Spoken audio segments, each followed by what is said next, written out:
Hi hello నమస్తే welcome to ABN ప్రయాణం. చరిత్రకు చెరగని ముద్ర వేసినటువంటి గోడలు, కాలం ఘాట్లు పడిన కథలు చెప్పే కోటలు, ప్రకృతి ఒడిలో నిశ్శబ్దంగా దాగి ఉన్న అద్భుతాలు, మనసును మైమరపించే జలపాతాలు. ఇది కేవలం ఒక ప్రదేశం మాత్రమే కాదు, ఇది ప్రయాణం చరిత్రలోకి. ఆ ప్రయాణంలోకి మనం వెళ్ళబోతున్నాం. నాతో పాటు వచ్చేయండి.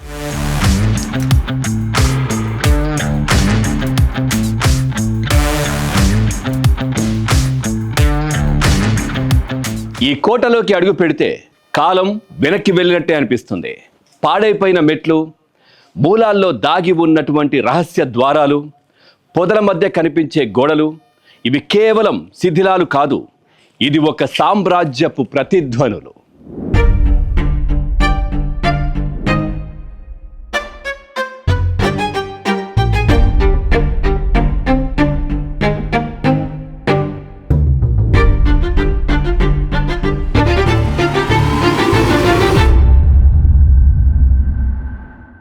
స్థానిక చరిత్రకారుల ప్రకారం ఈ కోట 1650లో శ్రీనివాసరావు పాలనలో దీన్ని నిర్మించబడింది. సో పూర్తిగా నిర్లక్ష్యం కమ్ముకున్నటువంటి నాటి వైభవం మాత్రం ఎక్కడా కూడా తగ్గలేదు. గోడలపై కూర్చున్నటువంటి నిమళ్ళు కావచ్చు, పూర్తిగా నిశ్శబ్దాన్ని చీల్చేటటువంటి గాలి శబ్దం కావచ్చు, ఇక్కడ ప్రతి క్షణం ఒక అనుభూతిని ఇస్తూ ఉంటాయి.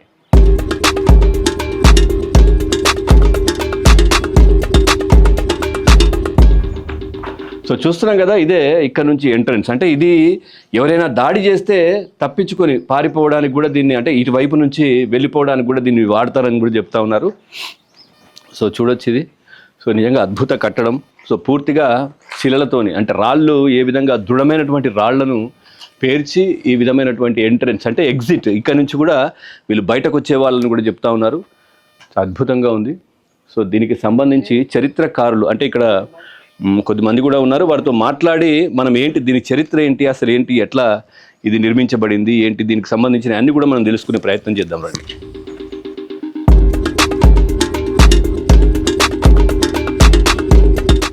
ప్రస్తుతం మనం శ్యామ్గఢ్ ఫోర్ట్లో, నిర్మల్లో ఉన్నటువంటి శ్యామ్గఢ్ ఫోర్ట్లో ఉన్నాము.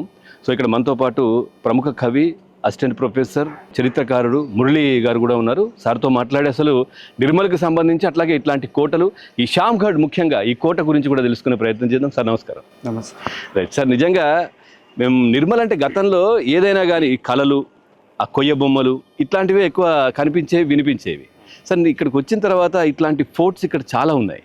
ఏంటి అసలు, ముందుగా మనం ఈ శ్యామ్గఢ్ గురించి మాట్లాడుకునే ముందు అసలు నిర్మల్కి సంబంధించి ఏం చెప్తారు? దక్షిణ భారతదేశంలోనే చారిత్రకంగా, పర్యాటకంగా గల ప్రసిద్ధి చెందిన పట్టణంలో నిర్మల్ ఒకటి. ఇది చరిత్రలో నిర్మల్ గురించి ఎక్కువగా రాయకపోయినా కూడా దీనికి చరిత్ర బాగా ఉంది. ప్రాచీన కాలం, శాతవాహనుల కాలం నుంచి నిర్మల్కు చరిత్ర ఉంది. ఇక్కడ ఆనవాళ్ళు ఉన్నాయి. అనేక మంది చరిత్రకారులు అనేక శాసనపరమైన ఆధారాలు కానీ, పురావస్తు ఆధారాలు కానీ వెలుగు తీసిండ్రు ఇక్కడ. అయితే నిర్మల్ అనగానే చాలా మంది ఏమనుకుంటామంటే కొయ్య బొమ్మలకు, పెయింటింగ్స్కు ప్రసిద్ధి అని అనుకుంటాం. కానీ నిర్మల్ అనేది గుట్టలకు కూడా ప్రసిద్ధి. ఇక్కడ మొత్తం గుట్టలు, సహ్యాద్రి పర్వతాల్లో నిర్మల్ ఉన్నది. చుట్టూ ఎక్కడ చూసినా కోటలే ఉంటాయి. 18వ శతాబ్దంలో నిర్మల్ని పరిపాలించిన రాజులు ఏం చేశారంటే వీటిని రక్షణ కేంద్రాలుగా ఏర్పాటు చేసుకుని ఈడ అనేకమైన కోటల్ని నిర్మించారు. హైదరాబాద్ రాజ్యాన్ని నిజాం పరిపాలించినప్పుడు నిజాం 1724వ సంవత్సరంలో హైదరాబాద్లో నిజాం రాజ్యం ఏర్పడుతుంది. నిజాం రాజ్యం ఏర్పడిన తర్వాత రెండవ నిజాం అలీ ఖాన్ అతడు పరిపాలిస్తున్నప్పుడు నిర్మల్లో ఇక్కడ కోటలను రీఫోర్టిఫికేషన్ చేస్తారు. అంటే పాతకాలం నుంచి కోటలు, అనేక వంశాల వాళ్ళు కోటల్ని నిర్మించారు. కానీ ఆధునికీకరణంగా రీఫోర్టిఫికేషన్, బ్రిక్ కల్చర్, ఈ బ్రిక్ కన్స్ట్రక్షన్ అనేది నిజంగా, అంటే మొత్తం ఎక్కడ కోటలు చూసినా మనకు ఈ రాళ్ళు ఇట్లాంటివి కనిపిస్తాయి. ఇక్కడ మనం ఎంట్రన్స్ లో కూడా బ్రిక్స్ కనిపించినాయి పైన. ఈ అర్థం అవ్వలేదు. సరే, ఇది ఏంటంటే నిజాం పరిపాలిస్తున్నప్పుడు ఫ్రెంచ్ ఇంజనీర్ల సహాయంతో ఈ బ్రిక్ కన్స్ట్రక్షన్ కట్టిండ్రు. ఈ ఫ్రెంచ్ ఇంజనీర్లతోటి ఎందుకు ఇక్కడ కట్టిండ్రు అంటే నిర్మల్ అనేది విపరీతంగా ఇనుప గనులకు ప్రసిద్ధి. ఇక్కడ విపరీతంగా ఇనుము ఉన్నది. ఈ ఇనుముతోటి కత్తుల్నే కాకుండా కెనాన్స్ ని, అంటే ఫిరంగుల్ని కూడా తయారు చేసిండ్రు. శత్రువులు వచ్చేటప్పుడు ఫిరంగులతోటి అంటే కాల్చే విధంగా దీన్ని ఎంబ్రోజెస్ అంటారు. దీన్ని ఇట్లా ఇంట్లో ఫిరంగిని పెట్టి ఇట్లా కాలుస్తారు అన్నట్లు.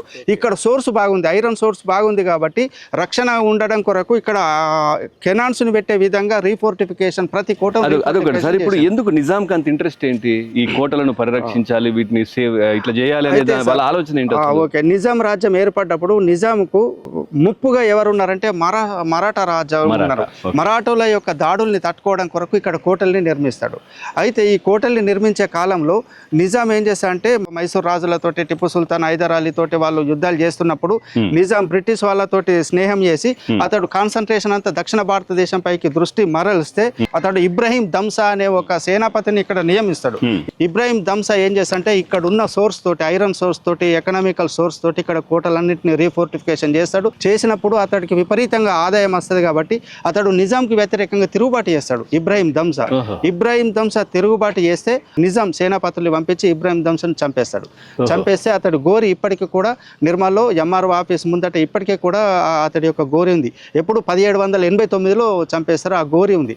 అతడి తర్వాత ఎహతే షామ్ జంగ్ అనే వ్యక్తి అతడి తర్వాత నిర్మల్కు పాలకుడిగా వస్తాడు. అతడి పేరు మీదనే ఈ షామ్ గఢ్ పిలువబడుతుంది. ఏంటి సార్ ఇప్పుడు ఈ షామ్ గఢ్ ప్రత్యేకత ఏంటి? ఇందాక మనం ఇప్పుడు నిర్మల్ గురించి మాట్లాడుకున్నాం, ఫోర్ట్లను నిజాం ఎట్లా పర్యవేక్షించింది, దీనికి సంబంధించి ఇవన్నీ మాట్లాడుకున్నాం కదా.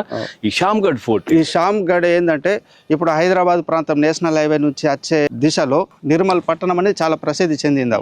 ఆ నిర్మల్కు రక్షణగా ఉండే కోటలలో ఇది రెండవ కోట. అక్కడ నుంచి ఫస్ట్ సోన్గఢ్ ఉంటుంది, అక్కడ సోన్ దగ్గర కూడా అద్భుతమైన కోట ఉంది. సోన్ దగ్గర ఉన్నది కాబట్టి సోన్గఢ్ అంటారు. ఇది షామ్ గఢ్. ఏహైతే షామ్ జంగ్ అనే వ్యక్తి పేరు మీద దీన్ని నిర్మించింది. ఎక్కువగా దీనిపైన మరాఠా ప్రభావం ఉంటుంది. మరాఠా ప్రభావం ఉంది. ఇవన్నీ ఈ సోన్గఢ్, ఈ షామ్ గఢ్, ఇవన్నీ పేర్లు కొంచెం రిలేటెడ్ గా కల్చరల్ గా మేము మరాఠా ప్రాంతానికి దగ్గర కాబట్టి ఇక్కడ ఉంటాయి. ఎందుకంటే ఇప్పుడు ఇక్కడ వారాల పేర్లు కూడా ఉంటాయి. సోమార్పేట, మంగళార్పేట, బుధార్పేట, ఆ వారాల పేర్లతోటే వాడలు ఉన్నాయి. ఇదంతా మరాఠా కల్చర్ అవి.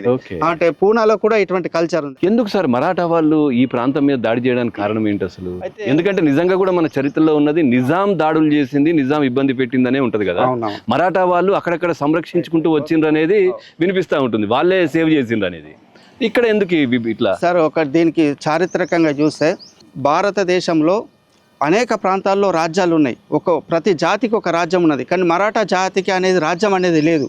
మొట్టమొదటిసారిగా మరాఠా ప్రాంతంలో ఉన్న యువకులందరూ, సైనికులందరూ, చదువుకున్న వాళ్ళందరూ మొఘలుల ఆధీనంలో, అహ్మద్నగర్ ఆధీనంలో, బీజాపూర్ ఆధీనంలో వాళ్ళు జాబులు చేసేవాళ్ళు.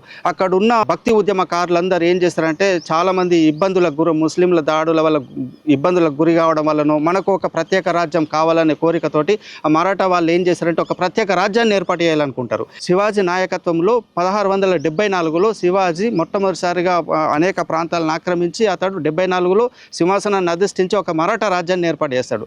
అతడు 6 సంవత్సరాలు పరిపాలించి 1780లో మరణిస్తాడు. అతడి తర్వాత సంభూ చేస్తాడు. అతడి తర్వాత పీష్వాలు వస్తారు. పీష్వాల కాలంలో ఈ రాజ్యం అనేది విపరీతంగా స్ప్రెడ్ అవుతుంది. అట్లా ఈ నిర్మల్ ప్రాంతం చుట్టుపక్కల ప్రాంతాలపైన దాడులు. లోపల ఏముంటాయి సార్ మనకి? ఇంకా దీని యొక్క స్పెషాలిటీ ఏంటంటే ఇది 5 ఎకరాల విస్తీర్ణం తోటి కట్టింది. 780 మీటర్ల చుట్టుకొలత ఉంది, అంత పెద్దగా ఉంటుంది. ఎంబ్రోజెస్ ఇటువంటి 28 ఎంబ్రోజెస్ ఇంకా ఉన్నాయి చుట్టూ ఉంటాయి.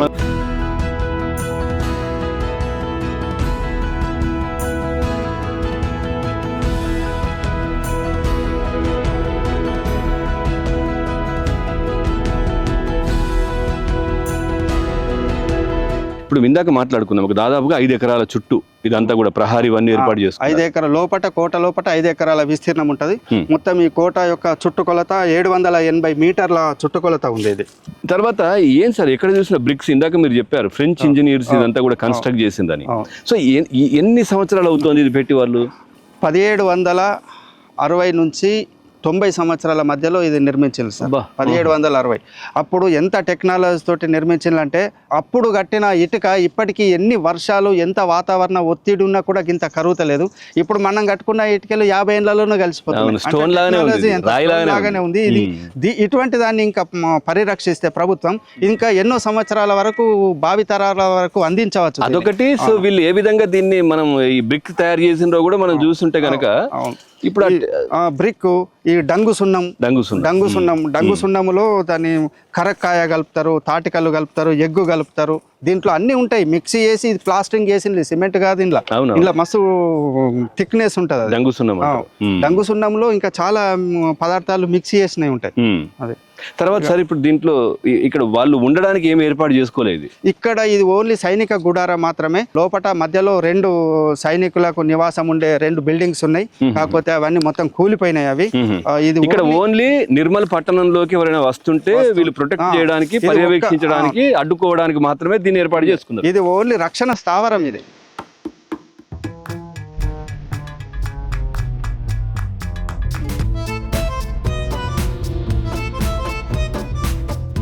దీంట్లో ఓన్లీ ఇది పర్యవేక్షణకు మాత్రమే ఉన్నట్టుంది. రాజులు గాని ఇట్లాంటి వాళ్ళు దీంట్లో స్టే చేసినట్టు అనిపించలేదు. మరి వాళ్ళు ఎక్కడ ఉండేవాళ్ళు? సరే, ఇది ఓన్లీ సైనిక స్థావరమే. ఇక్కడ నిర్మల్ని చూస్తే మనకి ఇది ఒక కోట. లోపట రాజులు ఉండేది కిల్లా కోట. కిల్లా కోటలో రాజులు ఉంటారు. ఇంకోటి ఉంది. ఇంకా చాలా ఉన్నాయి. కిల్లా కోటలో రాజు రాణి నివాసం ఉండేవాళ్ళు. ఇక్కడ పరిపాలన ఏర్పాటు చేయడానికి అధికారులు ఉండేది. ఛత్తీస్గఢ్లో అధికారులు ఉండేది. ఇక్కడ గజ్గఢ్ అనేది ఒకటి ఉంది. ఇప్పుడు ఏరియా హాస్పిటల్లో అక్కడ గజ దళాధిపతి ఉండేది. అనంతపేటలో అశ్విక దళాధిపతి ఉండేది. అంటే ఒక్కొక్క ఆర్మీ చీఫ్ మనం ఇప్పుడు పేరు ఏరియాలో ఉండేవాళ్ళు. మళ్ళీ ఈ ప్రాంతాన్ని పరిపాలించడానికి చుట్టూ ఇట్లా కోటలను నిర్మించుకొని పటిష్టంగా ఉంటది. మళ్ళీ చుట్టూ నిర్మల్ చుట్టూ 8 కిలోమీటర్ల విస్తీర్ణంతో కందకం ఉన్నది. మళ్ళా 5 కిలోమీటర్ల చుట్టూ మొత్తం కర్టెన్ వాల్ ఉండేది. కోట లోపలికి వెళ్ళాలంటే 2 గేట్లు మాత్రమే ఉండేది. చుట్టూ గోడ ఉండేది, మళ్ళీ కందకం ఉండేది. అందులోకి ఎవరు వచ్చేది కాదు. సార్, ఇందాక మనం మాట్లాడుకున్నట్టుగా ఫిరంగి గురించి, ఇక్కడ ఐరన్ కూడా ఎక్కువ ఉంటుంది, ఫిరంగులు కూడా తయారు చేసుకునే వాళ్ళు ఇవన్నీ చెప్పారు. సో ఒక్కటి అయితే ఇంకా కనిపిస్తుంది మనకు. సార్, ఇది ఫిరంగి. ఇది ఒక్కటే కాదు, నిర్మల్లో ప్రస్తుతం మనకు కనిపించేటి 33 ఫిరంగులు ఉన్నాయి నిర్మల్లో. ఎందుకు ఇది ప్రభుత్వం దీన్ని పర్యవేక్షించట్లేదు, జాగ్రత్త చేయట్లేదు సార్? ప్రభుత్వము ఇక్కడ ఎక్కడెక్కడ ఇటువంటి కెనాన్స్ అంటే ఫిరంగులు ఉన్నాయో వాటన్నింటిని కలెక్ట్ చేసి ఒక మ్యూజియం ఏర్పాటు చేయాలి. మేము గవర్నమెంట్కు ఇప్పుడు నిర్మల్ కలెక్టర్ చాలా శ్రద్ధ వహించి అనేక రిప్రజెంటేషన్స్ ఇచ్చిండ్రు. నేను కూడా ఒక రిప్రజెంటేషన్ రాసిన, పర్యాటక అభివృద్ధి శాఖకు రాసిన. మేము ఇటువంటి అన్ని తీసుకొచ్చి నిర్మల్లో ఒక మ్యూజియంను ఏర్పాటు చేయాలా. పురావస్తు శాఖ మ్యూజియంని ఏర్పాటు చేస్తే ఇవన్నీ తీసుకుని పోయి అక్కడ స్టోర్ చేయొచ్చు, వీటిని రక్షించవచ్చు. అబ్దుల్ ఖాదిర్ ఇక్కడ రాసిండు. అబ్దుల్ ఖాదిర్ అని అప్పుడు మెటల్ ఇంజనీరు, నిర్మల్లో ఉన్న మొత్తం ఇవన్నిటిని తయారు చేసిండు అతడు.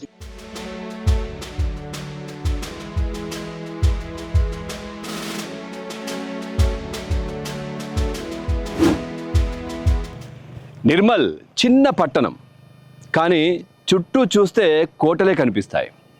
సో కిల్లాగుట్ట కావచ్చు, సోనాఘడ్ కావచ్చు, శ్యామ్ఘడ్ కావచ్చు, సో ఛత్తీస్గఢ్. సో ప్రతి కోట కూడా ఒక కథ చెబుతూ ఉంటుంది. ప్రతి గోడ ఒక యుద్ధ గాథను మన కళ్ళకు కట్టినట్టుగా చూపిస్తూ ఉంటుంది. సరే, ఇప్పుడు మనం బయటకు వెళ్తున్నాం. ఎంట్రన్స్ ఇది. సో ఏంటి ఎంట్రన్స్ పక్కనే ఇవి 2 రూమ్స్ ఏంటివి? ఎంట్రన్స్ అంటే మెయిన్ ప్రధానంగా రోడ్డు వైపు ఉండదు, శత్రువులకు కనిపించద్దు. ఇది వెనక సైడ్లో ఇటు ఉంటుంది. మళ్ళీ లెఫ్ట్ టర్న్ యాంగిల్ ఇక్కడ దాకా, అంటే దీని పక్క దాకా శత్రువులు వచ్చే వరకు ఇది ఈడ ఎంట్రన్స్ ఉన్నది, ఇలా లోపలికి పోవాలనేది తెలియదు. వాడు కన్ఫ్యూజ్ కావాలన్నట్లు వచ్చేవాడు, ఎట్లా పైకి పోవాలా ఎట్లా మీదకి పోవాలన్నది. ఇది లెఫ్ట్ టర్న్ యాంగిల్ గేట్ అంటారు దీన్ని. ఇది గేట్. ఈ గేట్ ఎంత ఉంటుంది అంటే 11 ఫీట్ల 9 ఇంచులు ఉన్నది. ఇది మొత్తం రాతితోటే.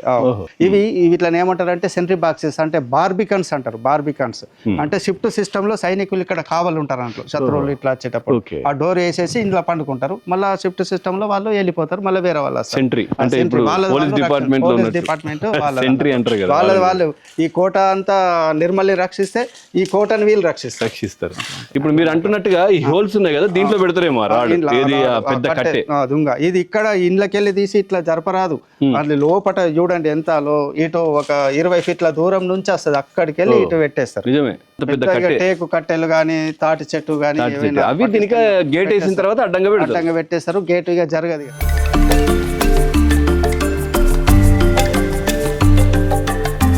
సరే, ఇది కందకం సార్. ఇది మొత్తం నిర్మల్ చుట్టూ ఉండేది. ఇది ఒక పెద్ద బురుజు. దీని బాసియన్ అంటారు. దీని మీద 7 ఫిరంగులు పెట్టే ఏర్పాటు ఉన్నది. దీని యొక్క మొత్తం చుట్టుకొలత ఒక 110 మీటర్ల చుట్టుకొలత. బురుజు. ఇది ఒక బురుజు. దీని పక్కకు అటొక బురుజు ఉండే బురుజు. ఈ 2 బురుజుల మధ్య 52 ఫీట్ల వెడల్పుతోటి 2 తలుపులు ఉంటుండే. ఇప్పుడు కందకం తగ్గింది సార్, అంటే కాలక్రమేణా ఇంకా ఇప్పుడు అంతా ఎంక్రోచ్ అయిపోయింది. ఒకప్పుడు ఇది 18th సెంచరీలో 1770, 80, 90 ప్రాంతంలో అద్భుతంగా ఉంటుండే. ఇప్పుడు అక్కడ వాళ్ళ నిర్మలంతా పోయింది. కందకాలు ఇప్పుడు మనకు అప్పుడు ఉన్నట్టు ఇందులో లోతుగా వాటర్ ఉంటుండే, ముండ్లు పెడుతుండ్రి, మొసళ్ళు పెడుతుండ్రి. ఇప్పుడు నిర్మల్ కు ఒక పేరు ఉన్న కట్టడాల్లో ఈ చైన్ గేట్ ఒకటి చాలా అద్భుతం. తర్వాత ఇది బురుజు, దీనిపైన సైనికులు ఉండేవాళ్ళు. ఇది చైన్, ఇది చైన్. సో ఇక్కడ నుంచి ఈ చైన్ నుంచి అక్కడికి లింక్. అటు కూడా ఒక బురుజు ఉంటుండే. ఇది డోర్లు వేయడానికి తీయడానికి ఉపయోగపడుతుండే. లోపట్ల ఇట్లా తింపేది ఉంటది అన్నట్టు. ఆ తింపినప్పుడు లూజ్ అవుతుంది, మళ్ళీ టైట్ అయిపోతుంది. ఇక్కడ ఒక పెద్ద కందకం మీద గేటు పడుతుండే. ఆ గేటు ఇట్లా పడ్డప్పుడు దాని మీదకి వెళ్ళి పోవడం రావడం లైట్ కాగానే గేటును మీదకి ఎత్తేసేవాళ్ళు. ఇక ఎవరు రారాదు, కందకం ఓపెన్ అయిపోతుంది. దాని లోపల ముసళ్ళు, ముండ్లు, ఐరన్ చూబలు, ఇట్లా కొద్దిగా అంటే భయంకరమైన పదార్థాలు ఎవరైనా దిగడానికి కూడా దిగడానికి లోతు ఎక్కువగా ఉంటుండే. ఒక్కొక్క దగ్గర ఒక్కొక్క లోతు, వెడల్పు ఎక్కువగా ఉంటుండే. సో ఇక్కడ నుంచి మనం అక్కడికి వెళ్దాం. అత్త కోడల బావి అన్నారు కదా, ఒకసారి అక్కడికి వెళ్ళి చూస్తాం.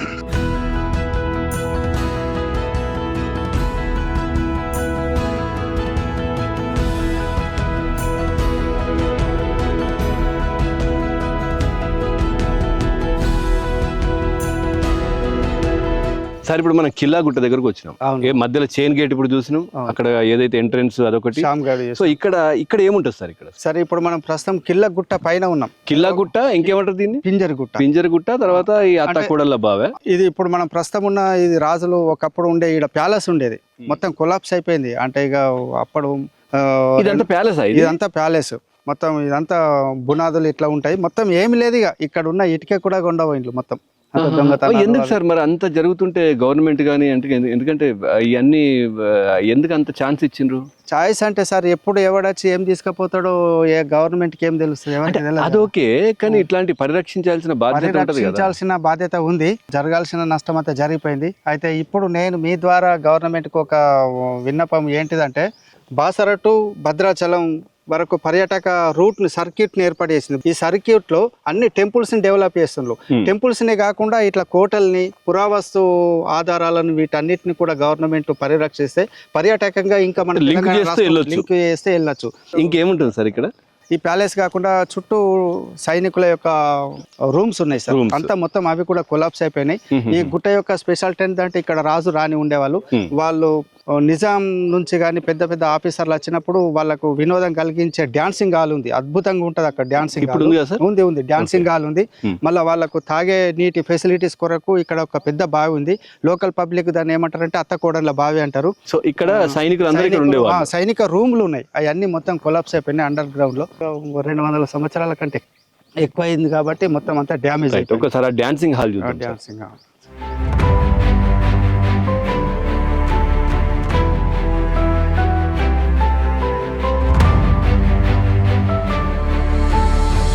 ఇదేనా డాన్సింగ్ హాల్? సార్ ఇది డాన్సింగ్ హాల్. ఓకే.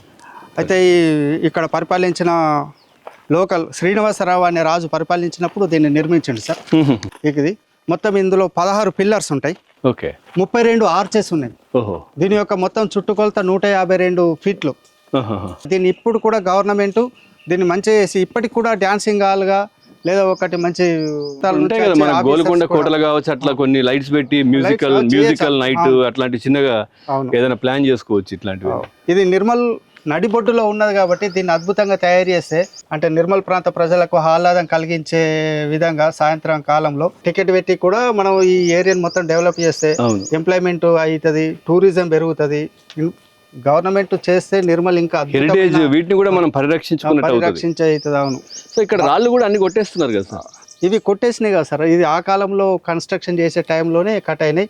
ఇప్పుడు ఇక్కడ రాళ్ళ యొక్క స్టోన్స్ దొంగతనం ఏం లేదు, ఎందుకంటే తీసుకుపోవడానికి చాలా కష్టంగా ఉంటది. చుట్టూ ఇండ్లు ఉన్నాయి కాబట్టి ఇది అప్పటి కన్స్ట్రక్షన్ టైంలోనే కట్ చేసింది. సో దీని తర్వాత ఇంకేముంది? దీని పక్కకు అత్తకోడళ్ళ బావి ఉంది, ఒక్కసారి చూద్దాం.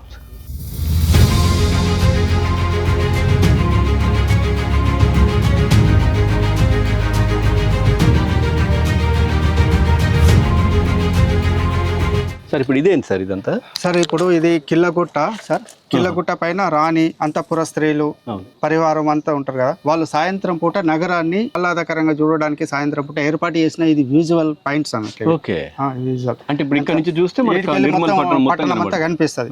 అప్పుడు ఆ కాలంలో ఇది కట్టినప్పుడు పట్టణం ఓన్లీ ఇటు ఈస్ట్ సైడ్ మాత్రమే ఉండే, అందుకొరకు ఈస్ట్ సైడ్ ఈ కన్స్ట్రక్షన్ ఏర్పాటు చేసిండ్రు. సార్ ఇదంతా ఏంటి ఇప్పుడు ఈ అంతా కన్స్ట్రక్షన్ వెరైటీగా ఉంది? సార్ ఇదంతా వ్యూ పాయింట్సే. బ్యూటిఫికేషన్ లో ఒక భాగం. అయితే దీంట్లో భాగంగా సెక్యూరిటీ కన్సెప్ట్ కూడా ఉంది. ఇది ఉంది కదా సార్, ఇది దీన్ని ఏమంటారంటే లూప్ హోల్స్ అంటారు. లూప్ హోల్స్ అంటే ఎదురుగా శత్రువులు వచ్చినప్పుడు వాళ్ళని బాణాలతోటి ఇట్లా చంపుడు, తుపాకీ తోటి కాల్చడం కొరకు లూప్ హోల్స్ అన్నట్లు. ఇది ఒక టైర్ సిస్టమే ఉంది ఇక్కడ. ఛత్తీస్గఢ్ కోటలో ఒక లూపోల్లో 4 లూపోల్స్ ఉంటాయి. దీంట్లో 2 ఉన్నాయి, దీంట్లో ఒకటి ఉంది. దీంట్లో పైన ఒకటి ఉంది, కింద ఒకటి ఇచ్చింది. దీంట్లో 2 ఉన్నాయి. ఓకే. ఇది అయితే కోట అంటే ఛత్తీస్గఢ్ కోట. అక్కడ ఇక పర్ఫెక్ట్ సెక్యూరిటీ సిస్టమ్ తోటి నిర్మించిన కోట ఛత్తీస్గఢ్. అద్భుతమైన కోట. ఇక తెలంగాణ రాష్ట్రంలో ఇట్లా అంటే ఇక మార్పులు ఒకటి కట్టిన తర్వాత దాంట్లో ఇంకేం చేయాలనేది ఇంకో కోటలో మార్పు. సో ఇప్పుడు దీంట్లో 2 ఉన్నాయి. ఒకటేమో తుపాకీతో కాల్చడానికి, ఇంకోటి పైన ఉన్నది 2 తుపాకీ. ఒకవేళ శత్రువు ఎటువైపు ఉంటాడో తెలియదు కదా, సైడ్ ఉంటాడో ఎక్కడికి వెళ్ళాస్తాడో అట్లా కాల్చే బాగుంది టెక్నాలజీ. అప్పుడే ఈ విధమైనటువంటి కోట నిర్మాణం, నిర్మల్ కోటల యొక్క స్పెషాలిటీలో అది చాలా ఇంపార్టెంట్. Loop holes. అదే సార్.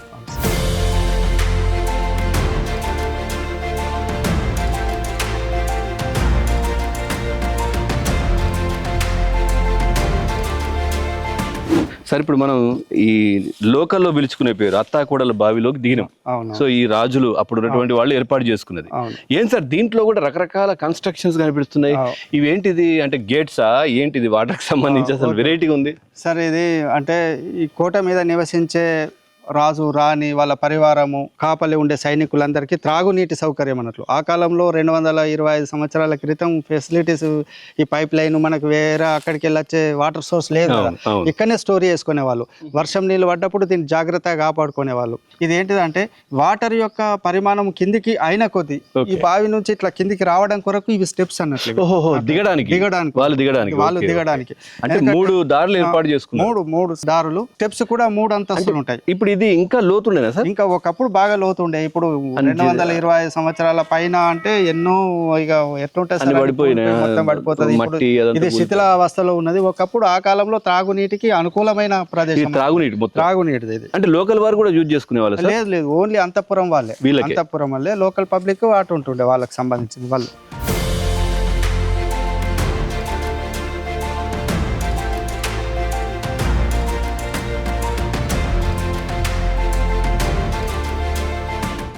నిర్మల్ కోటలో మరో ప్రత్యేకమైనటువంటి ఆకర్షణ ఈ చారిత్రాత్మకమైనటువంటి అత్తాకోడల బావి. కోట ఉత్తర భాగంలో పూర్తిగా ఒక బండ రాతి కట్టడాల మధ్యలో ఉన్నటువంటి ఈ బావి నిర్మల్ వారసత్వానికి ఒక గుర్తుగా కూడా నిలుస్తూ ఉంటుంది.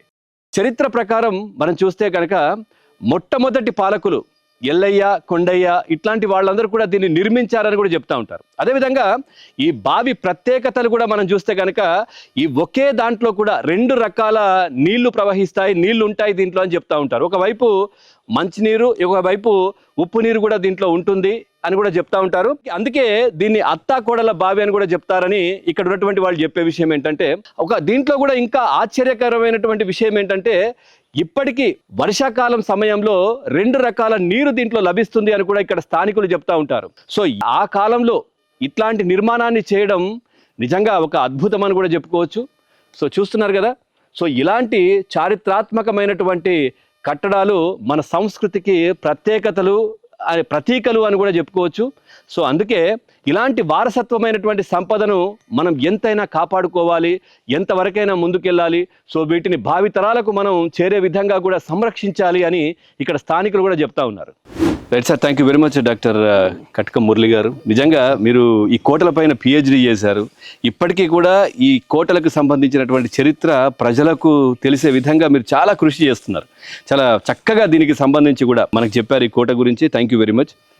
రైట్ సార్, నిజంగా మీరు అంటున్నట్టుగా కూడా ప్రభుత్వం కూడా చొరవ తీసుకొని వీటిని జాగ్రత్తగా చూసుకుంటే భవిష్యత్ తరాలకు కూడా వీటిని మనం కంటిన్యూ చేసినట్టు అందించవచ్చు, మన వారసత్వంగా వాళ్ళకి అందించవచ్చు. Right, thank you sir. Okay sir, thank you very much. చరిత్ర, ప్రకృతి, భక్తి, కళ ఇవన్నీ కలగలిసినటువంటి చోటే నిర్మల్. అందం ఉంది, ఆకర్షణ కూడా ఉంది. కానీ అవసరమైంది ఒక్కటే, సంరక్షణ. వీటి సంరక్షణ ఎంతైనా అవసరం. అదేవిధంగా మన వారసత్వాన్ని కాపాడితేనే ఈ కోటలు కావచ్చు, ఈ ప్రకృతి కావచ్చు తరతరాలుగా నిలిచే పరిస్థితి ఉంటుంది. సో ప్రకృతిని ఆస్వాదించాలి, పూర్తిగా కోటలను కావచ్చు, కళలను కూడా పరిరక్షించాలి. చూసారు కదా, ఇది వాటి మన ఏబిఎన్ ప్రయాణం. మరో ఎపిసోడ్తో మళ్ళీ కలుద్దాం. చూస్తూనే ఉండండి ఏబిఎన్.